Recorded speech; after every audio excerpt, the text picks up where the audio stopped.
Well, today, what one judge has called the lawlessness of Donald Trump and his staff was made vivid once again in two hugely important stories that are really about us, about all of us, every one of us. And it might not seem that way at first. One is the story of an immigrant who was shipped off to a prison in El Salvador, something that could never happen to us citizens, right? And the other story is about an exclusive private institution far removed from your life, it seems, that has nothing to do with you, or at least it seems that way. But today, we are all Kilmar Armando Abrego Garcia, because Donald Trump said today very clearly that he wants to be able to throw anyone in a prison in El Salvador and throw away the key, even if that person has committed no crime.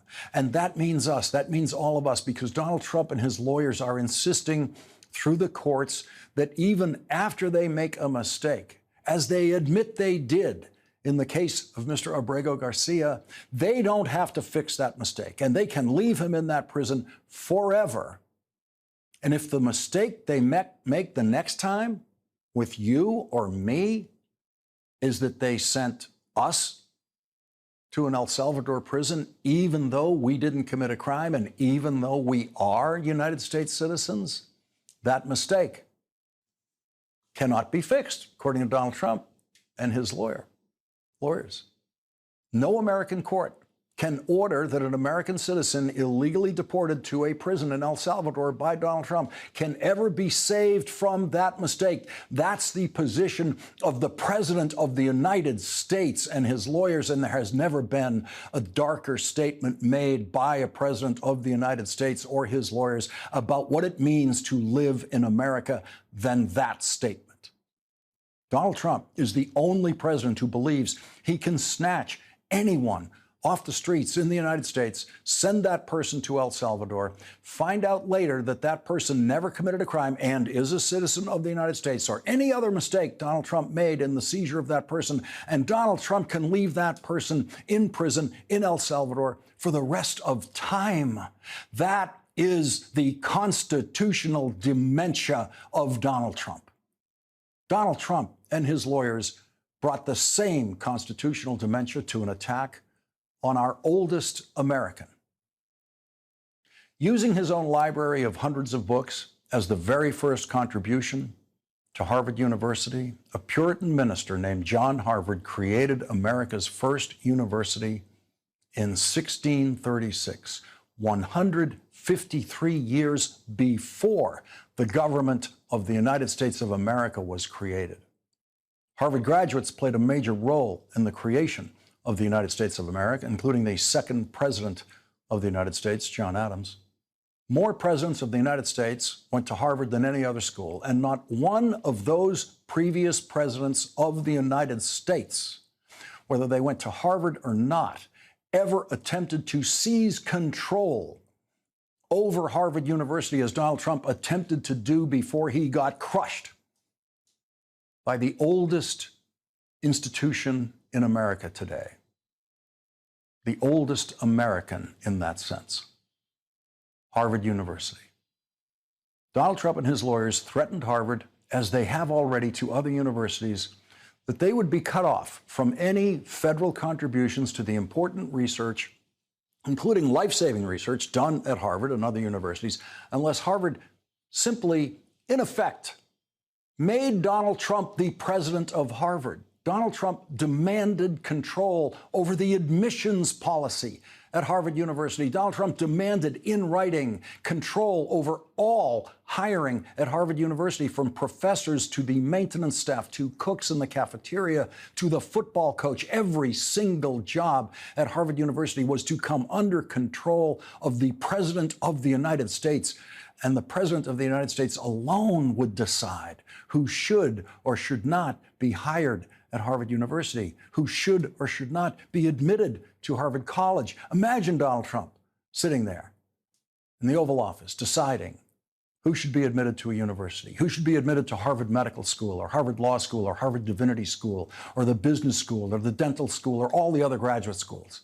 Donald Trump wanted to control all of that. His lawyers sent a letter to Harvard on Friday demanding all of that control and demanding absurdly and stupidly vague things like, quote, reducing the power held by students. They did not put in writing what that means. They also demanded, quote, reducing the power held by faculty. And again, a phrase that has no meaning. And Donald Trump and his lawyers demanded in writing the right for them to get rid of professors who Donald Trump has decided are, quote, more committed to activism than scholarship.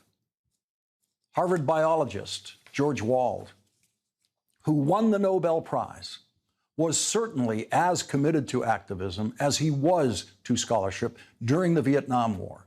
George Wald appeared at countless anti-war demonstrations around the country protesting the Vietnam War. George Wald was a hero to the Harvard students who took over a Harvard building in protest for the first time in the history of that university in 1969 to protest the war that Donald Trump was afraid to fight and afraid to protest. Donald Trump was a rich draft age kid who now at age 78 was just declared in perfect health by a military physician who gave him a physical last week. Donald Trump found a way for his health to be imperfect enough with alleged bone spurs that no longer show up in his physicals to keep him out of Vietnam. And so Donald Trump didn't support the war in Vietnam. He didn't oppose the war in Vietnam. He did the most spoiled thing you could possibly do at the time. He just took his bone spurs to a golf course to work on his golf swing while brave young men his age were dying in Vietnam and other brave young men his age were trying to prevent more deaths in Vietnam by the kind that Donald Trump wants to end. Donald Trump wants to end in this country. The kind of protest that he wants to end in this country actually began in Boston, the Boston Tea Party. That's the kind of protest Donald Trump would now call terrorism. I know most people might not realize what Harvard University has done for all of us, including people who will not only never see Harvard University, but will never even visit the United States and might never have anyone in their family go to college anywhere in the world. Harvard University has helped us all on this planet in more ways than we know and saved the lives of loved ones in more ways than we know. The smallpox vaccine, you can thank Harvard for that. Benjamin Waterhouse came up with the smallpox vaccine in 1799. Anesthesia, a lot of us have benefited from that. A lot of us did not have to go through surgery wide awake, like in the old days, feeling every cut, every slice, thanks to the dean of Harvard Medical School, John Warren, who used anesthesia for the very first time at Massachusetts General Hospital in Boston, which is a teaching hospital affiliated with Harvard University that Donald Trump is now threatening to defund because Harvard will not let Donald Trump become the president of Harvard. And so, yes, Donald Trump is threatening your health care tonight in more ways than you can count, including at teaching hospitals like Mass General. The EKG that Donald Trump had during his physical last week that apparently indicates his heart is fine. He can thank Harvard for that EKG. Dr. Paul Dudley White of Harvard Medical School introduced the electrocardiogram in 1914, and literally millions upon millions upon millions of lives have been saved around the world by that intervention. We are all related to someone whose life was saved by something doctors saw in an EKG that allowed cardiologists to take action to save that life. Polio was not just a crippling disease, it was a fatal disease. The first polio patient ever saved from dying was in 1929, thanks to Harvard Medical School. In 1938, Harvard performed the first corrective heart surgery for children. And Harvard has not been asking the parents of children with heart conditions to thank Harvard for decades for the way doctors around the world have learned to save those children with heart problems, thanks to the breakthrough in corrective heart surgery for children at Harvard in 1938. The first artificial kidney, we can thank Harvard for that in 1947. The first kidney transplant, 1952 at a Harvard Medical School hospital. And Donald Trump should be very, very grateful for Harvard inventing his favorite pill in 1954, the oral contraceptive for women that millions of women around the world have been able to use to control their own choices in life. Harvard pioneered telemedicine in 1968, non-invasive fetal heart monitoring in 1973. And the first MRI was in Boston at Massachusetts General Hospital, Harvard's teaching hospital, in 1979. And for those of you who haven't yet needed an MRI or an EKG, Harvard invented laser tattoo removal. And so the list of Harvard's research accomplishments just in medicine that benefit all of us around the world is endless. And Harvard research has contributed to every area of science. The world-renowned chemist James B. Conant was president of Harvard during World War II when the United States embarked on a secret research program called the Manhattan Project. It was called the Manhattan Project because it began at Columbia University, a university Donald Trump is also trying to take over. Harvard President James Conant's secret choice of the person to run the Manhattan Project was Robert Oppenheimer, who moved the Manhattan Project to New Mexico and brought the world into the nuclear age, with Harvard professors contributing breakthroughs along with professors from Columbia and institutions that Donald Trump despises now and wants to simply seize and take over. Today, Harvard's lawyers responded to Donald Trump's lawyers by refusing the Trump demands, saying that they were, quote, in contravention of the First Amendment, invade university freedoms long recognized by the Supreme Court. The university will not surrender its independence or relinquish its constitutional rights. Neither Harvard nor any other private university can allow itself to be taken over by the federal government. And that is the way you stand up to tyrants. And that is what Harvard did for all of us today. Stood up to the tyrants.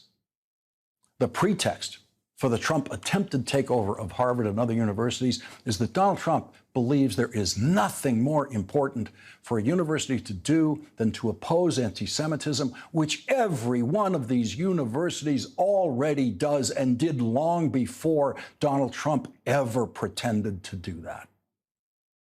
Although Harvard University is 150 years older than the United States of America, Harvard had fewer presidents than the United States of America. So numerically, the Harvard presidency is a more exclusive club than the American presidency, and the current president of Harvard is the latest in a series of Jewish presidents that Harvard has had in a country that has never had a Jewish president of the United States.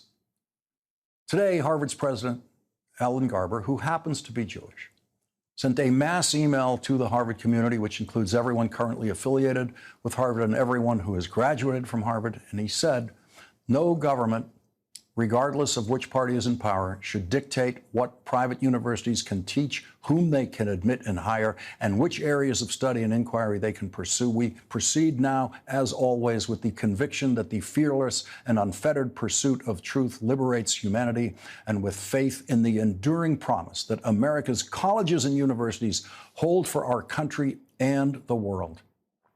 President Garber cited Harvard's ancient motto, Veritas, which is Latin for truth, and then said, seeking truth is a journey without end. No one working for Donald Trump can understand a word of what Harvard's president said today.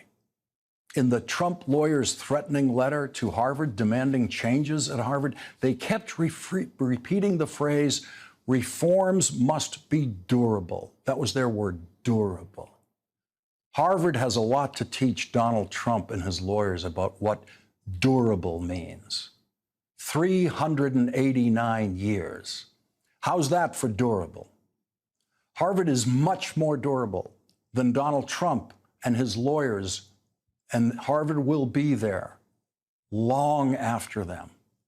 The great circular idiocy of the Trump threatening letter to Harvard says that they insist, quote, the university must immediately shutter all diversity, equity, and inclusion programs. And in the same letter. They demand diversity, and that is their word. They demand, quote, hiring a critical mass of new faculty within that department or field who will provide viewpoint diversity. And so, in that Trump sentence, diversity is a good word, and diversity is exactly why Donald Trump is trying to take over Harvard University. That's what his letter says. And in another line of the same letter, they use the word diversity as a slur, as they usually do. That's how broken the brain of Donald Trump is. He doesn't know what diversity means. His lawyers do not know what diversity means, and they prove that by demanding diversity from Harvard University while forbidding Harvard University to pursue diversity. That is as stupid as you can get and have a law degree and dare to write a threatening letter like this to Harvard University. The same willful stupidity and lawlessness is at work from Donald Trump, forcing us all to live with the mistake that he made by sending Kilmar Abrego Garcia to prison in El Salvador. He actually sat in the Oval Office today with the president of El Salvador, who presents himself as an international gangster of some sort, eager to do business gangster style in the Oval Office, with the president who now says he wants to send American citizens to his gangster friend's prison in El Salvador. No one in the room complained about the visiting gangster president not wearing a necktie in the Oval Office the way a complaint was voiced in that room about the heroic wartime president of Ukraine, Vladimir Zelensky, not wearing a necktie in that room. Here is Donald Trump saying he wants to send American citizens to a prison in El Salvador, a place where he has sent at least one person by mistake. And yes, Donald Trump says he wants to send people who've committed crimes, but he has already said that's who he wants to send to prison, and he sent one person to prison, and it was a complete mistake. So as you listen to this, think about what it means to live in a country where a mistake could be anyone. It could be anyone who did not commit a crime, not commit any crimes anywhere ever.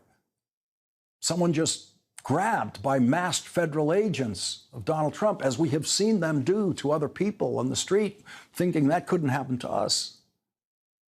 Grab that person, spirit that person off to an airport, fly that person to a prison in El Salvador, and then and only then find out, or claim that only then they found out, that that person is an American citizen who has never been charged with a crime, never committed a crime, and is there by mistake. And Donald Trump has already insisted that it is impossible to get anyone back from that prison in El Salvador. That anyone could be you.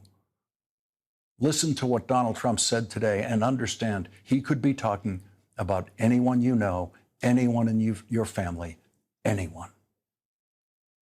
I said it to Pam. I don't know what the laws are. We always have to obey the laws, but we also have homegrown criminals that push people into subways, that hit elderly ladies on the back of the head with a baseball bat when they're not looking, that are absolute monsters.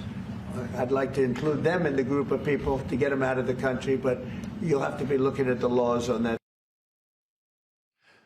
Leading off our discussion tonight is Andrew Weissmann, former FBI general counsel, former chief of the criminal division in the Eastern District of New York. He's also an MSNBC legal analyst. And Andrew, we just heard Donald Trump say, I don't know what the laws are. That's pretty obvious. What should he be told about this if we had a responsible attorney general? Let's start with something that the Supreme Court has ordered. The Supreme Court has ordered that this administration must facilitate the release and return of Mr. Garcia, and that he be assured the due process rights that he was entitled to when he was here before he was removed. They have not done that. In fact, they haven't even asked the question or answered the question for any court. Have they even asked the president of El Salvador to release him? Of course they would. And in the same Oval Office, to your point about the sort of stupidity or the hypocrisy of what they're doing, pointing it out with respect to the Harvard letter, in the same Oval Office meeting where the current Trump administration wants to say, oh, we have no power and cannot control and have no influence or say over El Salvador. In the same breath, they say, oh, you need to open 5 more prisons because we're going to send lots more people there pursuant to this joint agreement we have. And my God, they told us that they're paying to have American people and foreigners housed there on our behalf. So this shell game that these people are somehow not within our control is it's so ludicrous if it weren't so serious, because it's such a violation of the Supreme Court's decision in this case. And so it's exactly what you're saying with respect to Harvard, but it's now talking about an innocent person who, as we speak, Lawrence, is in jail because of this administration's lawlessness and callousness. Yeah, and the Trump position is, and their position to the courts is, any mistake that we discover once one of these people has left the United States cannot be corrected by any judge in America, including the United States Supreme Court. And that's where it becomes any one of us, because the mistake could be, oh, I didn't know that was Andrew Weissman, the American citizen law professor. We thought that was someone else. So we sent them down to El Salvador to the prison, and then we discovered that's who it is. But no judge can tell us what to do now because that judge would be interfering with foreign policy. Absolutely. And that flies in the face of the second Supreme Court decision, which is that people cannot be removed. The people who are in El Salvador now were entitled and should not have been removed there unless there was a due process hearing, precisely to avoid the problem that you saw with Mr. Garcia, which is that he should not have been removed at all. And this is where it doesn't matter that these people are innocent or guilty. These are people who are entitled to a hearing to determine whether the government is applying and proceeding in a way that comports with the law. That is something, as I keep on reminding people, that is something that you would think that Donald Trump, having been a defendant, a criminal defendant in 4 cases, would have an appreciation for due process rights. He was afforded those rights and took advantage of them, and he is now denying it to all of these people. It is so lawless, and I should just say it's so similar to what we're seeing on the Harvard front. I mean, these are not diverse stories. They're one and the same, which is an abuse of federal power, and you're seeing it in just different contexts. But it's the exact same thing, and you're not seeing anybody in the administration pushing back and saying no in Trump 2.0 in the way that you saw at least some of that in the first administration. And I guarantee you there are people sitting in that Oval Office today whose children and grandchildren will be applying to Harvard. Trump children will be applying to Harvard. They will continue to pursue it as they always have while they try to make it a political game or some kind of gain for Donald Trump trying to take over Harvard. Andrew Weissman, thank you very much for starting off our discussions tonight. Really appreciate it. You're welcome. And coming up, the Wall Street Journal editorial board says that the only thing we know about Donald Trump's tariff policy is there is no policy. The tariff madness of Donald Trump is next with Catherine Rampell.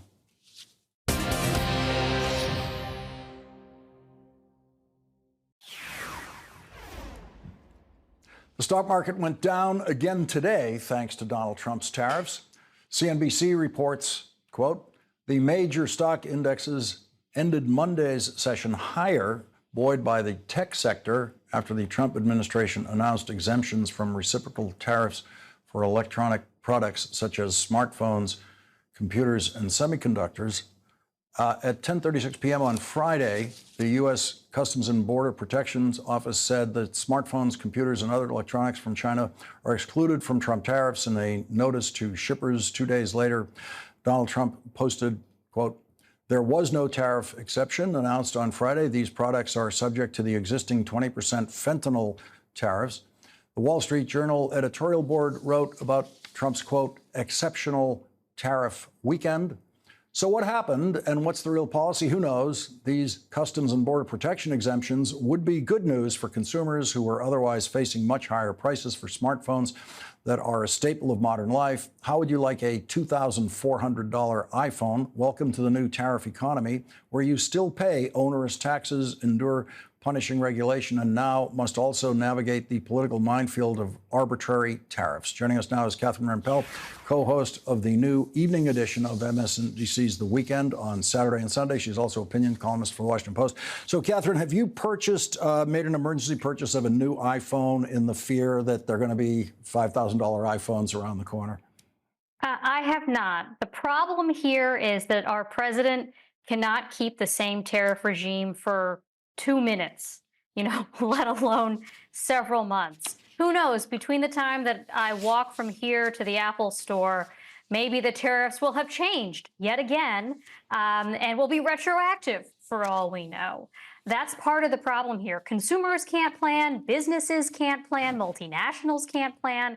If you are a company, how do you know whether you can make an investment? How do you know what your prices will be? How do you know if you can hire people or make a purchase order? It's all extremely convoluted and there's no certainty. And in fact, if you look at what the Commerce Department released today about its coming tariffs on semiconductors, it indicated that not only would it be tariffing the semiconductors and products that contain semiconductors, so iPhones and computers and things like that, but the machinery used to make semiconductors. Just so people watching at home understand what that means, it means that companies that are trying to do as Trump wants and are onshoring chip manufacturing, semiconductor manufacturing here in the United States, they too would pay higher prices for the machinery, the equipment they need to make those very products. So their costs are going to go up. None of this makes any sense. Yeah, and the public seems to get it. The polling now every day is worse for Donald Trump on this issue, including the public's comprehension of who pays the tariffs, something Donald Trump has lied about every time he's ever talked about who pays the tariffs. He's always told the lie that China pays the tariffs. Americans, including some Trump voters, are finally realizing, oh, no, we pay those. Those are sales taxes to us. Well, to be fair, we don't know exactly how much of that cost will be passed through to American consumers versus businesses, importers, or perhaps the suppliers in China or abroad. It will really depend on the market. But if you look at what happened last time Trump was in office and imposed tariffs, almost all of those tariffs were paid in some respect by Americans, whether those were consumers or businesses. And at the very least, I would expect something similar with a lot of the markets he's tariffing today, particularly if there isn't a great substitute. So we've been talking about semiconductors and electronics and things like that. It went completely under the radar today that Trump also decided to tariff Mexican tomatoes.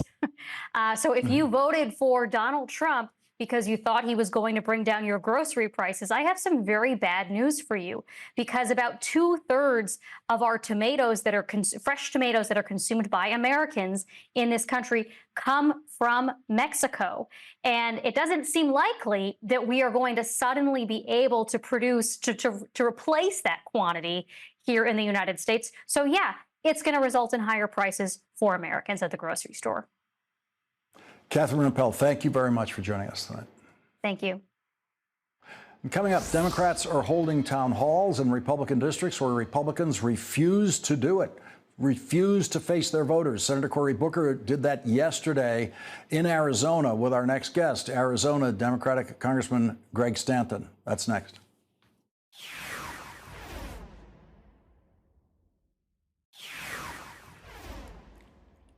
New Jersey's senior Senator Democrat Cory Booker joined Democrats in Tucson, Arizona on Sunday, including Senator Mark Kelly and his wife, former Congresswoman Gabby Giffords, for a town hall in a Republican-held district. The event took place in Arizona's 6th congressional district, where constituents of Republican Congressman Juan Cismani have been demanding a town hall. This is the rough time now, Cismani. You need to listen to the people, at least take it in, listen to their concerns, and then go back to Washington. Protest organizers say at least 600 people gathered outside Congressman Juan Ciscomani's office demanding a town hall. During yesterday's town hall, Senator Booker said this. The reality is we're here to center your voices, to center your stories. I was taught as a young man, my parents made it very clear to me that you got to stand up, even if your legs shake, you got to stand up and speak even though your voice breaks. That in a nation that has always been founded and formed and shaped and bent by the American people, that we know that change doesn't necessarily come from Washington, but it always comes to Washington by the people who make it happen. Arizona Democratic Congressman Greg Stanton, who will join us in a moment, also spoke at yesterday's town hall and said this.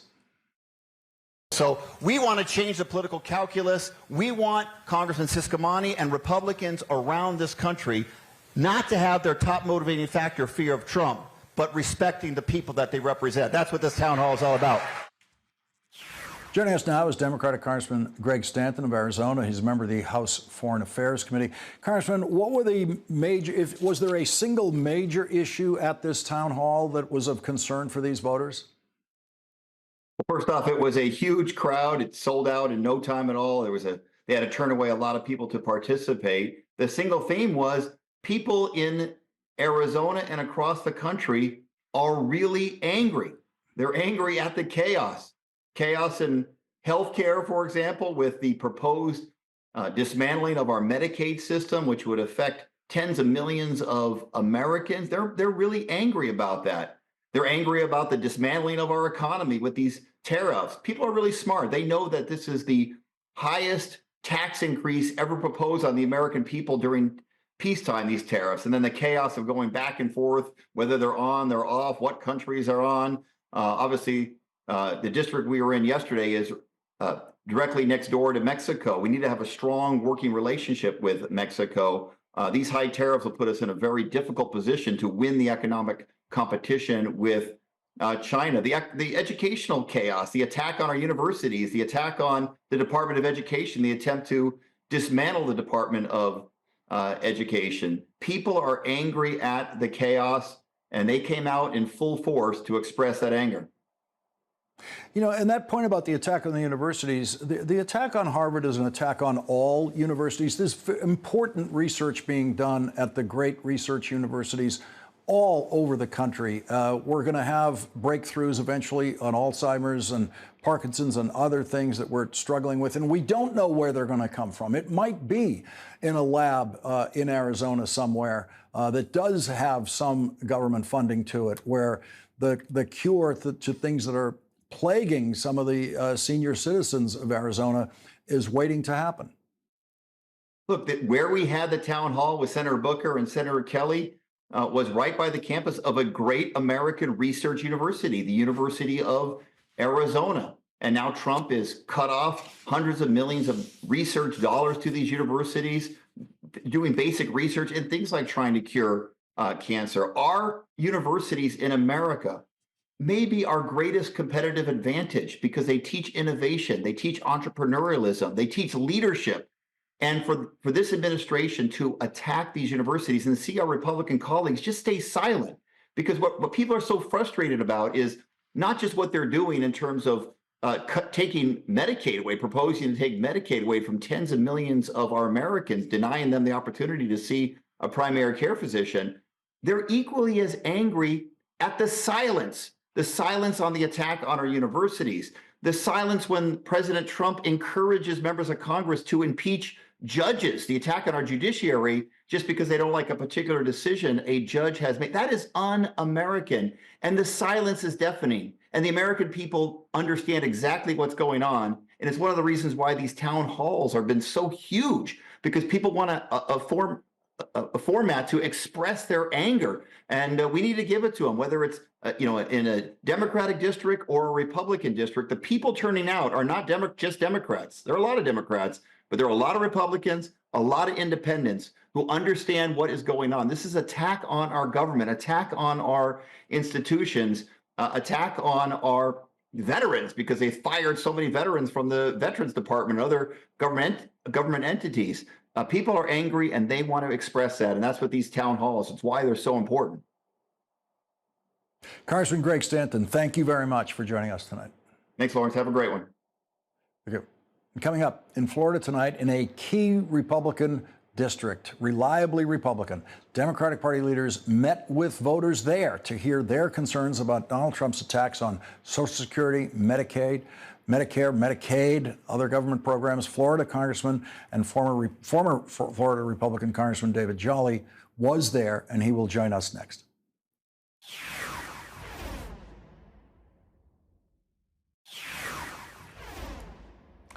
Senators Elizabeth Warren of Massachusetts, Kirsten Gillibrand of New York, and Ron Wyden of Oregon wrote a joint letter to the acting Social Security Administration commissioner yesterday saying, "We are concerned these cuts will lead to further website and benefit disruptions, preventing tens of millions of Americans from accessing their hard-earned Social Security and supplemental security income benefits."